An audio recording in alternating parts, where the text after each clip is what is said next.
সঙ্গীত পরিবারের একজন সদস্য এবং আমার রন্ধ্রে রন্ধ্রে সঙ্গীত আমরা চেষ্টা করছি বাবার লেখা সেই গানগুলোকে সংরক্ষণ করতে।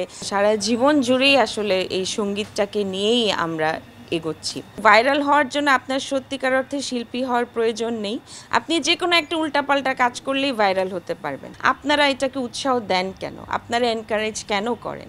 আমি যখন একটা বিষয়ে কাজ করব তখন কিন্তু ওই জিনিসটা সম্পর্কে আমাকে জেনেই ওই কাজটা করা উচিত। ইউটিউবে আমরা কিছু তথ্য পাই, কিন্তু অনেক ক্ষেত্রে দেখা যায় যে সেই তথ্যগুলোও ভুল থাকে। সঙ্গীত পরিবারের একজন সদস্য এবং আমার রন্ধ্রে রন্ধ্রে সঙ্গীত। তো সেই সঙ্গীত দিবস, ওয়ার্ল্ড মিউজিক ডে, এটা তো নিঃসন্দেহে আমাদের প্রত্যেকটা সঙ্গীত শিল্পীর জন্য বিশেষ একটা দিবস।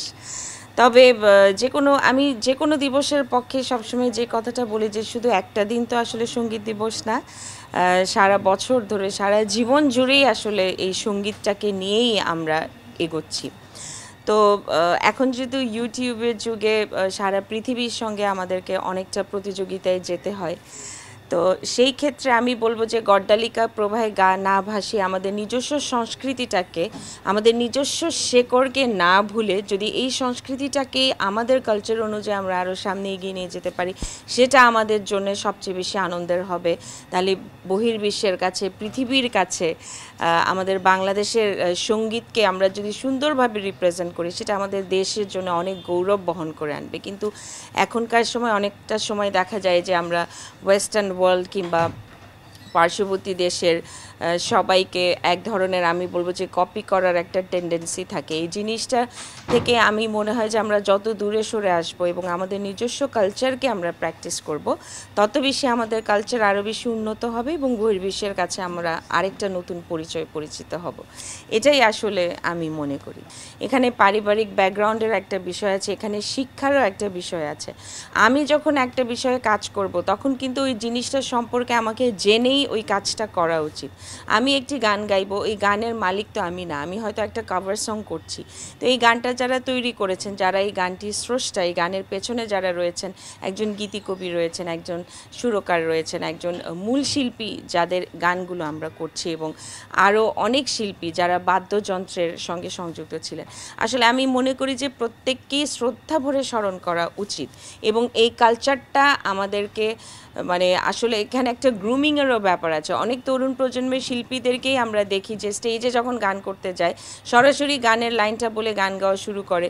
তখন অনেকটা আমার কাছে মনে হয় যে এই বিষয়ে ওদেরকে আসলে গ্রুমিং করা উচিত। সেজন্য সত্যিকার অর্থে সঙ্গীতের যে একাডেমিগুলো আছে, সেখানে শুধু গানটা শেখাবে কেন, গানের পেছনের ইতিহাস থেকে শুরু করে সব কিছু সম্পর্কেই তাদেরকে বলতে হবে। ইউটিউবে আমরা কিছু তথ্য পাই, কিন্তু অনেক ক্ষেত্রে দেখা যায় যে সেই তথ্যগুলোও ভুল থাকে, যেটা আমাদের তরুণ প্রজন্মকে বিভ্রান্ত করে। তো শুধুমাত্র তরুণ প্রজন্মকে তো আসলে দোষ দিয়ে লাভ নেই, যারা গার্জিয়ান পর্যায়ে আছেন তাদেরও এই বিষয়টা আছে, গ্রুমিংয়ের বিষয়টা, তাদেরকে নিয়ে ওই জিনিসগুলো শেখানো যে এভাবে তোমরা আসলে পরিবেশন করো। কারণ পরিবেশনাটা শুধু গান পরিবেশন না, গান তো এই গানের পেছনে স্রষ্টাদের তো সবচেয়ে বড় ভূমিকা, তাই না? তো তাদেরকে অবশ্যই শ্রদ্ধা ভরে স্মরণ করা উচিত বলে আমি মনে করি। এবং আমার দায়িত্ববোধ থেকে আমি যদি বলি যে আমি যেহেতু একজন সঙ্গীত পরিবারের সদস্য, আমার বাবা এই দেশের একজন স্বনামধন্য গীতিকবি ছিলেন, আমার বাবা প্রায় 20,000-এর উপরে গান লিখেছেন, সে কারণে একজন পরিবারের সদস্য হিসেবে আমরা চেষ্টা করছি বাবার লেখা সেই গানগুলোকে সংরক্ষণ করতে, বই আকারে বের করতে, যেই বইটিতে বাবার লেখা গানগুলো রয়েছে এবং গানের পেছনে ইতিহাসও রয়েছে। তো সেটা তো পারিবারিকভাবে আমরা উদ্যোগ নিয়েছি।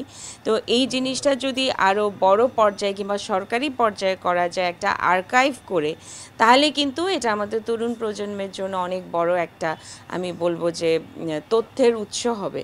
তো এই জিনিসগুলোতে আমার মনে হয় যে পৃষ্ঠপোষক যারা রয়েছেন বা সরকার যারা রয়েছেন, তাদেরকে এই বিষয়টার দিকে একটু নজর দেওয়া উচিত। তাহলেই দেখবেন যে আস্তে আস্তে সব কিছু ঠিক হয়ে যাবে।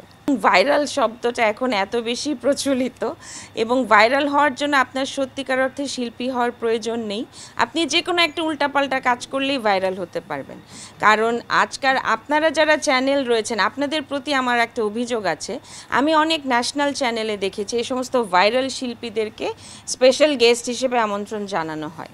তো যখন আমন্ত্রণ জানানো হয়, আমি কিন্তু গানের পাশাপাশি উপস্থাপনাও করি, তখন উপস্থাপিকাকে অনেক সময় বিভ্রান্ত হতে হয় যে তাকে কি বিশেষণে বিশেষিত করব।